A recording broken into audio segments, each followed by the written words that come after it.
How do you win your 1v1s? By taking your time. I know that a lot of people hearing that, and you've probably heard this a million times from other different coaches, that when that is commonly said, the response is, well, I always get one tapped. Well, of course you're gonna get one tapped if you're not moving. Movement really is medicine. So the real key behind this is being able to master movement versus flicky aim. Flicky aim in itself is inconsistent. Before we get into all of those things, let me tell you a little bit about who I am. I'm a Valorant coach. I've been doing this now for 2 years, and I'm a fitness and life coach for the last decade. So I've been coaching for quite a bit, and I've been competing in tactical FPS shooters for over 20 years. Started when I was about 12 years old.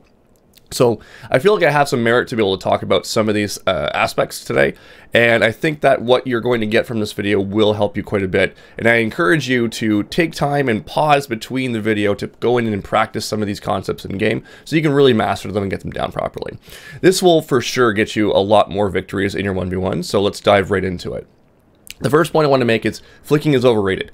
Back when I was playing tactical shooters, competing regularly, flick aim was one of those things that you kind of didn't want to practice all the time. The reason why is that because by flicking, you're usually in the wrong position, so not the most ideal position to be able to win a gunfight. You're always looking to be in the most advantageous spot possible whenever taking a fight.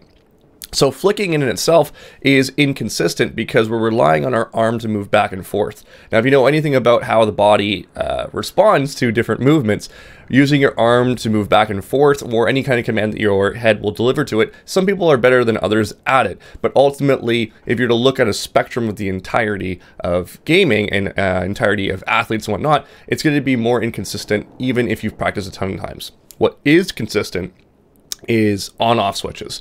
And this is where I talk about WASD, and aiming through that is actually the more dominant way of being able to aim. Now, how does aiming in the arm actually translate to this? Quite simply, if you were to find head level, like I'm doing right now, this is pretty much all you're going to be doing in terms of aiming up and down. And the rest of it's going to be aiming from left and right, basically. So just flicking left and right if you needed to. But you'll notice when I'm flicking or when I'm fighting, it's literally just going to be a small adjustment, and it's usually around this width. All right, or this radius of a circle. I don't want to be flicking a whole screen length. And this is where my trife comes with aim trainers, because back in the day when I was competing, we never had aim trainers, but we got away with a lot of what we were doing. We got by just fine. So why is it that aim trainers are so dominant now? I feel like it's mostly marketing and advertising, and you know, good for them, they got their bag, but ultimately I don't think it's something that is absolutely necessary to be practiced. So we want to be just putting ourselves in the right position at the right time, and our movement with our mouse hand is literally just like a range of this much, right? And if you end up flicking more, there's probably something else or another hole in your gameplay that is probably more apparent than actually aim is. So this is where I've done over 700 or 800 VOD reviews now, and I think I've only had about 6 students so far that I'm like, okay, we need to work on your aim fundamentals. And just so that we're fully clear, aiming is about moving your crosshair onto a target. Okay, so the small micro adjustment of that movement of the aim. So for example, if I'm going from this range to this range, that's the micro adjustment. That's literally aim, and that's what it should be in Valorant. Anything further beyond that is overkill, and that's where I would find that to be more flicky aim versus movement-based aim. The next piece is to understand how to move properly, and there's a few fundamentals that we go over with a lot of my students, and one of them is shadow stepping. And a lot of people will probably see this from other content, so this might be repetitive for some of you. If it is, feel free to skip by this one.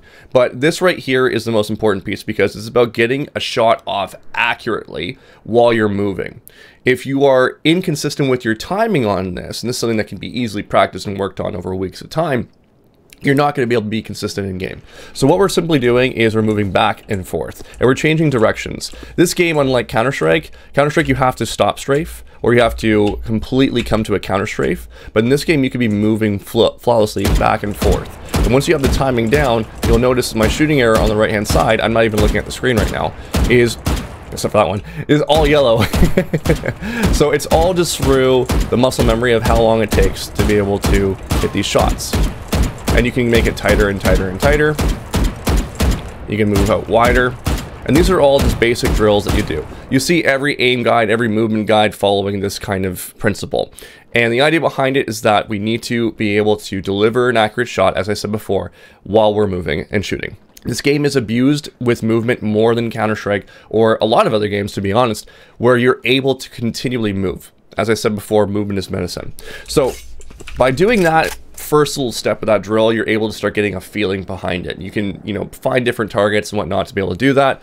The next piece here is to be adding movement into actually shooting. And what I like to do and what I recommend to a lot of students is playing Sage in the practice range and setting up a wall like this. And what you'll do is you'll move in and out between the targets and just trying to make sure that your aim is in the right spot. Obviously, in terms of the aim being your y-axis, you want to be on that head level the entire time. And just moving in and out on the targets. I'm not shooting any of the targets. I'm just basically moving in between the targets themselves. So I'm getting a feeling for what it's like to be peeking in and out from a wall, which is what most of your fights should be. We should be trying to be peeking from behind cover and covering ourselves and being able to escape a fight if things do not go well, which is another positioning fundamental. So by doing this, we can now upgrade to the next step, which is again playing through that wall again. What I like to do here is there's two different drills. One is understanding how to pre-fire and move. So if we're talking about the shadow stepping, we want to be able to get down that accuracy of being able to stop and shoot and still be able to include the aim involved a bit. So basically, you're going to be switching your direction keys as you want to go back into the wall while maintaining that aim and maintaining the accuracy. I'm missing a few of these shots that are not warmed up today, but you can see where being able to immediately switch is the big key to be able to keep the movement going and the actually going. So switching and then shooting and having that timing down, this is something that you can do within your ranked matches, like peeking in and out from a target and then pre-firing at head level at certain spots that are common on angles that you'll see all the time. So this is definitely a good skill that you want to be practicing over and over again. We're going to get into more movement fundamentals in a second. Just want to go quickly back into shadow stepping. Shadow stepping, for people who don't understand, is basically any two directions that you move. So any two steps you move forward, back, left, or right is all going to be completely masked by sound. You're not going to hear anything. And you're still able to maintain accuracy by just quickly switching direction keys. So if you end up moving a full strafe and you let go, it takes a certain amount of time for you to be able to shoot accurately. But with this right here, it's like automatic switches of directions will keep you in accuracy, in 100% accuracy. So not only can you be silent and quick when you're peeking, which is really important in this game, but also you can be very, very accurate very, very quickly with this short burst of small movement. This is because there's an acceleration in this game. As you're moving, you start moving slightly faster, and that slight faster movement makes it so that you have movement and accuracy and takes a little bit more time to be able to shoot straight. So if you're in a lower rank, a lot of people say, well, I get one tap by like Smurfs all the time when they come out around the corner and shoot me. I'm choosing the worst spot to be able to peek from here. They shoot me almost instantly. That's because they're manipulating the quick strafes in and out, okay? They're able to just quickly go like this, and they're able to maintain accuracy really quickly, so it looks like you're almost instantaneously dying from them, right? So those small little changes of directions within this 2 steps window, once again, masks the sound and also increases accuracy, which is really good, okay? So the next piece I want to talk about is how to master the movement. And I'm going to choose another wall here so that I have more space. So mastering the movement and aiming is all done through the WASD. You obviously have small micro adjustments you make with your right hand, but you want to limit them. So what we're going to be doing is we're going to be starting working on a drill where we peek in and out from a wall. We're going to identify where that person is, and then from there we're going to make a more commitment strafe. So if I'm going to go like this, I'm like, okay, now I see someone, now I can come out and commit strafe, okay? We can see that person and come out and commit strafe. That way we're able to get the most amount of accuracy, and we're taking the most amount of time to be able to work on the actual movement into the shot itself. Now the other piece that we want to be working on too is being able to strafe from a target and then being able to stand still on the dime. And what I like to do with that one, to be able to really work with just aiming with the WASD, is to run a program where we have 50 bots, give or take, and we have them all set off to strafe. This is something that you see Hygiene and a few other coaches recommend. I recommend it as well. So you identify where the target is, and the real key towards winning a gunfight is 4 steps. First one is movement. Second is aim, standing still, and then shooting. We want to get all 4 of these down in an environment where there's limited or no pressure, which is in the practice range. And then eventually we want to move this into deathmatch, where we're able to really practice fundamentals of doing this in a more pressured system. So what we're going to be doing in this one is we'll take a shot first. We're going to be moving actively. We're not going to stop at any point in time until we know that our aim is on the target. So we move, aim, stand still, shoot. So we're going to move, my aim is on them, I'll stand still, and then I'll shoot. We're going to move, aim is on them, stand still, shoot. Move, aim, stand still, shoot. Move, aim, stand still, shoot. Move, aim, stand still, shoot. Move, aim, stand still, shoot. And we want to just keep doing this and ripping it to failure. We're going to be doing this for 50,000, or not 50,000, sorry, 10,000 reps. And the reason why we do 10,000 reps is that anything that our body takes in terms of learning, be it, you know, technical or whatever, we usually want to do about 10,000 reps for it to start becoming a trained skill and a mastered skill eventually. So doing this regularly is going to be important because we're changing our mindset from, oh, there's a person here, I'm going to flick to them, to, oh, there's a person here, I'm going to move into them. Okay, so instead of that, I'll move into them. Now, another way of doing this is you can overflick. So if you move to the right, you overflick them, you adjust by pressing your opposite strafe key. Right, so if we go here, we move over, come back in, move over, come back in, right? Move over, come back in, come back in. Move over, come back in. Okay, and we're just purely aiming, just using these, and I'm maintaining that same position. Okay, so once you've got this down and you've done thousands of reps of it, and you started changing your muscle memory from that flick aim like we're talking about again, you can now go into deathmatch and practice this stuff. Another big fundamental of movement is understanding crouching, and a lot of coaches will say, do not crouch when you gunfight, and I agree with them. If you crouch, you commit. This is one of the reasons why we also talk firmly about being able to move in between shots and continue moving, because we're trying to make ourselves hard to hit. Anytime you stand still and you start spraying, for example, that's a commitment fight. When you commit, you have no other options. It's kind of like moving yourself all in on poker. If you move all in on poker, you have no more betting power, and you're basically hoping for the things to go your way. And I'm sure everyone in this chat has probably experienced that before. So we want to be less committal here and still be able to maximize our movement, which is what Valorant's all about. Crouching works very similar. If you crouch, you're committed. So how do we know when we want to commit? There's a few basic rules I go by. If you're using a Phantom, 3 body shots minimum is the required dosage to be able to say, I need to commit to this fight and finish it off. Okay. If it's a Vandal, it's 2 shots to the body, and then I can commit and crouch and finish it off. So if I go 1, 2, I can finish it off with a crouch spray at that point. Okay. Now, the next big piece here is there any other times when you can crouch into a fight? Absolutely. When you're peeking into a target. Let's say, for example, this bot knows exactly where I'm coming from, and they're pre-aiming at head level, ready to take me out as soon as I come around the corner. What I want to do is throw off crosshair placement. What I can do is I can peek in with a crouch, and this is going to throw off that head level, giving it a higher percentage chance that he's going to end up missing that shot. I know this gunfight is probably going to end within the first 1 to 2 seconds because someone's going to pop someone in the head. So there's really no need to worry about committing to a gunfight in this situation because it's going to be over that soon. So what I'm doing here is dropping into the crouch, and I can even pull up into a stand-up if it goes a little bit longer than expected. But in this situation, dropping into a crouch and fighting is going to help me get the advantage on a person who knows who I am, or knows where I am. The other option too is, let's say that's the opposite situation, and this bot is strafing into me. Again, they know where I am. I can start the fight into a crouch as he peeks into me and stand up as he's finishing off his strafe, and that way I'm constantly throwing off that crosshair placement.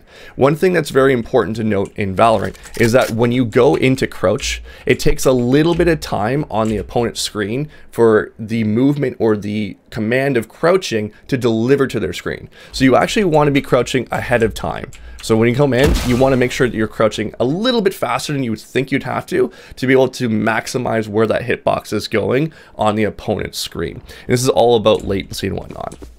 Other than that, you really want to avoid crouching altogether because, once again, going back to what we've been talking about, movement is medicine. And all we want to do is maintain the ability for them to have a harder time hitting us and making it easier for us to hit them. So if we can make it harder for them, we will have in theory, more time to be able to shoot back at them. Now let's hop into deathmatch and show you how this works. Okay, so our focus here today is going to be to work on crosshair placement, all the fundamentals of what we were doing in the range, and really focus on making aim being dominated by our movement keys. Again, we're going to show some examples of crouch peeking. This map in particular is actually really good for crouch peeking because a lot of the pre-aimed angles are going to be at head level. So if someone knows where you're going to be, it's oftentimes the best map really to drop into a crouch to start a fight, or vice versa, starting with a crouch when someone's peeking into you. So you're going to notice as well, I'm not really focused on winning this gunfight or winning this deathmatch at all.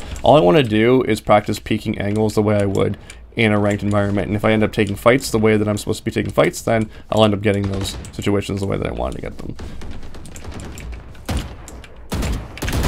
So there's the perfect example of opening up with a crouch into my gunfight, just because I know that he's going to be at crosshair placement head level in that situation. But not have whipped that first bullet at all. So hopefully we get... I've had some really bad luck with recording DMs lately, purely because there's been a lot of either rubber banding or some other issues as we go around. So I'm going to try to explain every single gunfight as we go through it. The one that you just saw on Omen was a perfect example of a gunfight where you're peeking in and out from the sage wall that we practiced in the range. So again, applying those same fundamentals and those practices to what you would see in an actual game and getting those exact situations going. I'm starting off with a... Yep, damn. I'm starting off with a crouch peek on that angle because I figure he's going to come out pre-firing at head level if he does come out and do it. You probably saw the kill on Breach as well. That was a perfect example, again, of a crouch peek into that one. That fight there, I took way too... not too much time, but not enough time to be able to take that fight. I kind of rushed it. So I just got to make sure that I'm slicing the pie a little bit, slowing things down. That was a really good pre-fire from him. That was literally the sage wall practice again there. That was me moving back and forth and using my WASD as the aim keys. That situation, I should have been crouching. I didn't hear him because my voice is too big and I love hearing my own voice. Love the sound of my own voice here. That one should have been a kill. I stopped shooting him because I was literally thought he was dead. Happens. Open with a crouch on that one because he's probably going to pre-fire or pre-aim at my head level. Again, another angle here. This is a tough one to fight because it could be high ground or mid ground. So you usually want to pick one of the two angles to hold and then see where they end up swinging out. It's like 50-50 in that situation. I tried to fix that fight there. I wasn't going to win that one. He caught me off guard. I'm out in the open. So in that situation, it's just basically trying to catch him. So we're in the same situation. I'm going to choose high this time, and she's low. It is what it is. You have to flick up or down. You typically don't want to put yourself in that position. That right there is a disadvantageous fight, and unfortunately, the way that deathmatch works, sometimes it's going to be like that. There's an example of a sage wall peek. Peeking into the Phoenix, pre-firing basically my movement keys to be able to change directions almost instantaneously. Another situation where I could have crouch peeked into this Sova. Unfortunately, I got caught on the side. Something I could do in that situation. Caught off guard, just need to slow down. So you can see all the kinds of gunfights you get here, which are very close and mimicking to what you're going to feel in a ranked environment as well, which is really good. So there's going to be times where you're caught off guard. You need to know how to respond to those situations. And really, when you're caught off guard, you just got to hope for a mistake a lot of the times. So this is an example of a shoulder peek, where if you pull your shoulder, so just to demonstrate, let's say there's someone right here on this corner. If I go like this really quick, hang on, I gotta kill this guy. If I go like this really quick, I can pull in his crosshair placement close, and then I can wide swing. So you'll notice high-level players, a lot of Radiant players and whatnot, they'll be dancing quite a bit to try to generate that kind of a result out of someone. That one I freaked out. It's hard to do this while I'm talking, I'll say that. It's really hard to focus talking and also doing this kind of stuff, but you can get the idea of what I'm doing here as I'm coming around these corners. I actually like peeking them with real intention. Again, there was another example of a crouch peek. Unfortunately, he caught me. It is what it is. My crosshair placement could have been a little bit better in this situation. Straight on peek. That's literally sage wall peeking again, practicing that.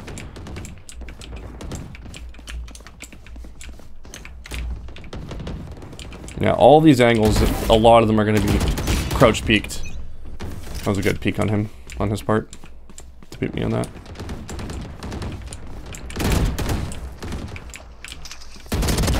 Got one. So again, trying to shoulder peek. It's one of the uglier uglier maps to deathmatch on because all the fights are super, super awkward and close range. This map in general just sucks. I always hated it. I'm gonna hide myself from the guy on B main. There's one on the left. I thought the guy on Heaven was going to pick me first. That's done. Again, opening with a crouch and then moving right off of it. 10 kills remain.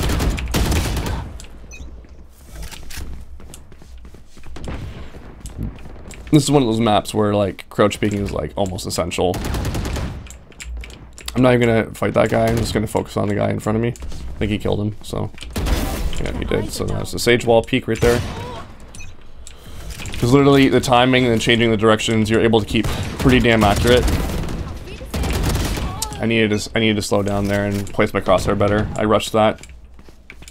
I'm noticing that's one of the biggest things. Like when I'm not fresh, my biggest mistake oftentimes is to, that was a perfect shoulder peek, is to rush the fight and to, it ends up being a suffering point. My suffering point personally is like placing the crosshair in a certain area. That was just an adjustment of movement. He had me. So again, adjustment of movement. He had me. That one was my kill. I'm out in the open, ADS. I have nothing else I could do in that situation. I was dead.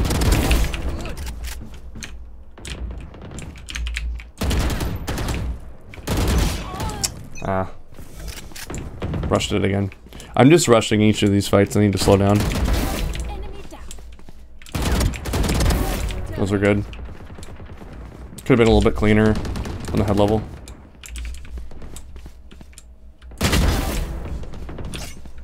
When you stand out in the open like that in an on angle, it's gonna usually net me a free kill as long as I'm on to a degree. Good off angle from him.